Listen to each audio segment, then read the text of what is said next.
Good morning, my African brothers and sisters, wherever you are, whether you live in South Africa, or you live in Central Africa, you live in East Africa, you live in West Africa, you live in Central Africa. Good day to you guys. Um, I'm doing this video to unite Africa, but this video is about how we move Africa forward from now in 10 years' time. From now in 10 years' time, how we want to move Africa forward. I'm going to discuss about three topics today.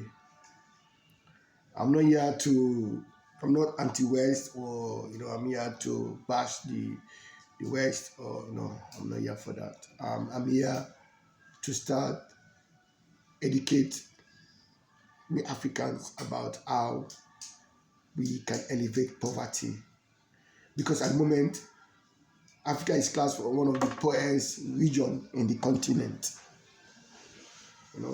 and that should not happen at all, because we're not poor. How can you pour when you have diamonds? How can you pour when you have gold? How can you pour when you have oil? How can you pour when you have good agriculture, good soil? How can you pour when you have good river? You can fish and how can you pour when you have good weather? Tell me. And yet we are the poorest continent in the world. Why? Because we're not united. That's simple. Because we're not united. United States of America have 52 states. We have 54 states in Africa. We should do the same. The European Union come together and form the European Union. Look at them. And yes, still African, we cannot even do it. We cannot even unite two countries together. Why? I'm just here to open up and see how we can move forward. I'm not here to say I'm bashing up the West. Now, whatever mistake we have done, yes, we move forward. The past is the past. Talk about slavery or talk about, that's gone. We can never change that. So we can never change what happened. But what we can do, what we can change now is moving forward. Because everybody make mistakes. We're not perfect, my brothers and sisters. Let's forgive our parents, our forefathers, our grandparents, great. Yeah, they made a mistake. It's a poor judgment. They made a mistake. But that mistake, we need to correct the mistake. Let's correct the mistake. They made a mistake. We're all aware they made a mistake, but now we can correct the mistake and moving forward, Africa. Please, my brother, let's move forward, Africa. Let's form United States of Africa. That's the first thing we need to start thinking about. I know we have OAU, we have ECOWAS, but please, let's form United States of Africa. If you form United States of Africa, what we have, then we have one president. Then each state have governors. Okay? Each state have governors.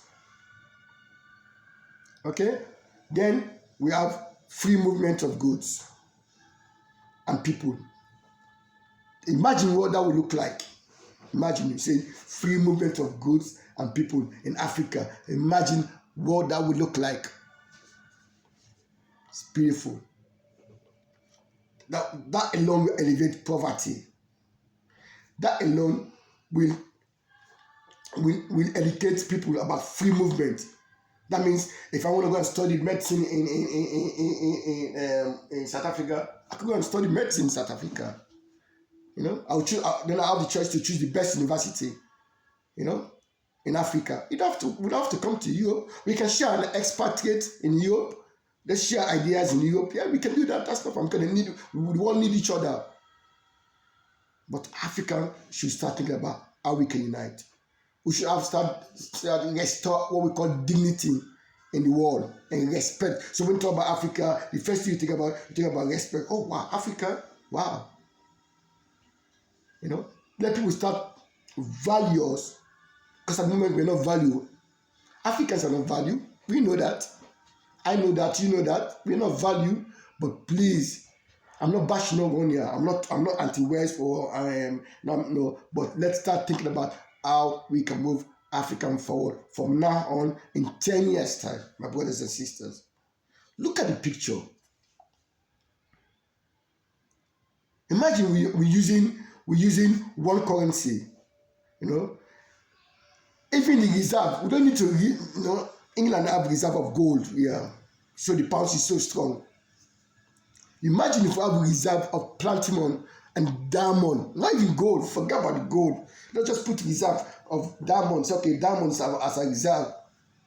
You know, see what the African country will look like. So that means if you have a currency that's got high value, you can even see that on your phone and order stuff from England and if you want to order stuff from England, something that you want, it's fine, it's okay, because it's your choice.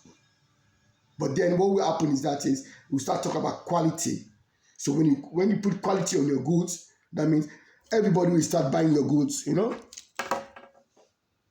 Look, one example, cocoa. Ghana produces the highest cocoa in the world. I think the second largest cocoa in the world, or third largest cocoa in the world. But yet still, to even have a bar of chocolate, a child to have a bar of chocolate is like a luxury. It shouldn't be like that. If I want to buy a cocoa, it's like a treat. No, it shouldn't be like that. I'll just walk in any shop and get cocoa because it's cheaper and affordable and good quality. But yet Ghana are producing cocoa. It's only now Ghana start. It's okay. Everything has to be produced in Ghana. So which is a good idea. So now what Ghana will start doing? Ghana will start supplying other African countries. Because I love my cocoa, I love my chocolate. So I'm not saying we shouldn't work with our partners. Of course we should work with our partners, but has to be a structure in place. There has to be a condition in place. There has to be policies in place. If you want to supply goods in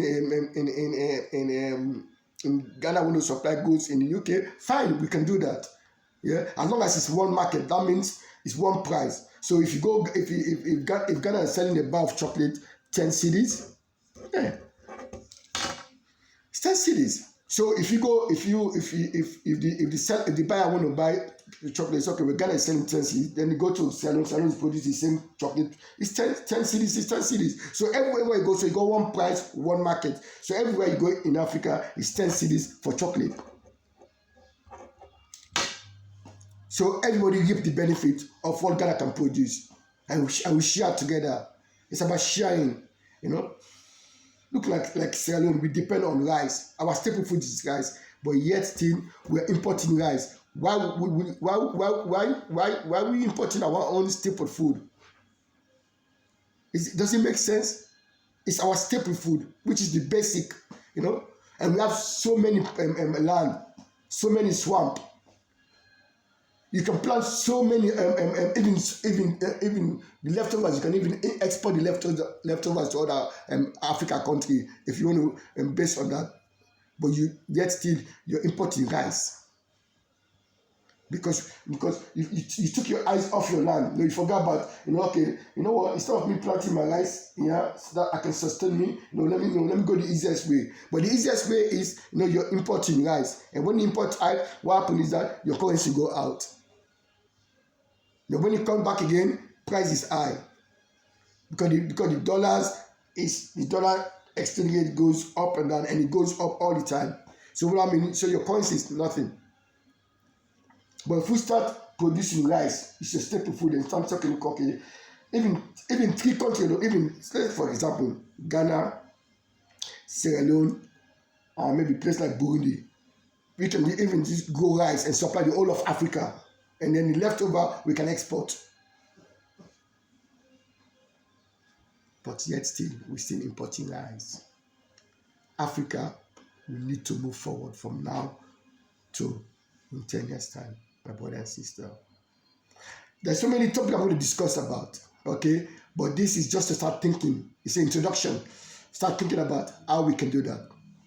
You know? Let's share ideas amongst each other. You know, you go places like South Africa, the roads are beautiful. It's okay, look, okay, who did this road? Okay, you can do the same road in Ghana. Instead of you getting expatriates abroad to do your road, you know, no, you get someone from Africa to do the same thing. We go to Rwanda and share experience there, you know, work experience. Go there and say, look, okay, how did they do it? So you come back and implement it in your country. You go places like Nigeria and see, okay, what Nigeria are very good at. You go to Nigeria and share and your experience, work experience, everything there, and come back and implement it in your country. So we share ideas amongst each other. Tell me if Africa won't be the best place to live. You know, diamonds. Salon have a lot of diamonds, but yes, there's no way you can cut and polish diamond in Salon. You know, you have to export the diamond in other Western country to cut and polish. Whilst you producing diamond in your country, are you telling me I cannot afford to buy a cut and polish diamond in Salon that is cut and polish? I can buy it if I can afford it. Why not? But then when it goes outside, then the price triple. But then the buyer will buy the diamonds cheap. Once you cut and polish, the price become like a rocket. Why? Does it make sense? It doesn't add up. So my African brothers and sisters, let's start think about how we can move Africa forward.